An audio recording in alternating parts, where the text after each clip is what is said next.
पीड़ा खुद देखी। मैं उनसे आग्रह करना चाहती हूं आपके द्वारा कि केरला और वायनाड के किसानों के प्रति भी कुछ हमदर्दी दिखाएं। किसान किसान हैं, चाहे वो केरल का हो चाहे वो कर्नाटक का हो, हम सब भारत माँ के लाल हैं, भेदभाव का कोई सवाल नहीं है। Honorable Minister would be aware that under the original Vidarbha package, 3 districts of Kerala were included. These were Wayanad, Palakkad and Kasaragod. Would the Minister be pleased to state the achievements of this package in the 3 districts, whether the Ministry will be making a special review on Wayanad, keeping in mind the massive setbacks faced by farmers due to the disaster that they faced in 2024? Further, whether the Ministry is informed of the massive difficulties of the rubber farmers in Kerala and is considering inclusion of rubber in the MSP list, and whether the Ministry has any plans regarding the volatility of spice prices. अध्यक्ष महोदय जी, मंत्री महोदय जी ने बहुत उल्लेख किया कि प्रधानमंत्री जी की किसानों की प्रति कितनी हमदर्दी है। प्रधानमंत्री जी खुद वायनाड गए थे, उन्होंने वहाँ का दुख, वहाँ की किसानों की पीड़ा खुद देखी।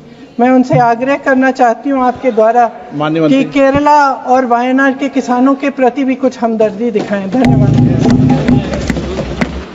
माननीय अध्यक्ष महोदय, किसान किसान हैं, चाहे वो केरल का हो चाहे वो कर्नाटक का हो, हम सब भारत माँ के लाल हैं, भेदभाव का कोई सवाल नहीं है। मैं ये निवेदन करना चाहता हूं कि जब ऐसी प्राकृतिक आपदाएं आती है तो हर एक राज्य को SDRF के तहत केंद्र सरकार राशि आवंटित करती है। प्लानिंग कमीशन अनुशंसा करता है उसके अनुसार, और उसमें 75% हिस्सा केंद्र का होता है, 25% जो राशि होती है वो राज्य की होती है। और जब ऐसी प्राकृतिक आपदा आती है तो उस राशि का राज्य उपयोग करते हैं। लेकिन बावजूद इसके अगर कोई बड़ी प्राकृतिक आपदा अगर आती है तो फिर केंद्र सरकार भी विशेष टीम भेजती है।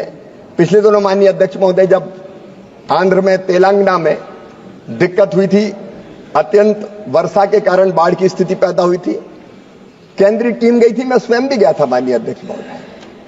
वहां हमने स्थिति का आकलन किया था, केंद्रीय टीम ने उसकी रिपोर्ट भी सबमिट की थी, और उसके आधार पर फिर NDRF के तहत और राशि राज्य सरकारों को निर्गत की जाती है। माननीय सदस्य ने बहुत महत्वपूर्ण सवाल पूछा, मैं जानकारी देना चाहता हूं कि केरल को भी NDRF के तहत विशेष रूप से 138 करोड़ रुपए की राशि उपलब्ध कराई गई है। और मैं आश्वस्त करना चाहता हूं आपके माध्यम से माननीय सदस्य को कि बिना किसी भेदभाव के कहीं अगर संकट आएगा तो केंद्र सरकार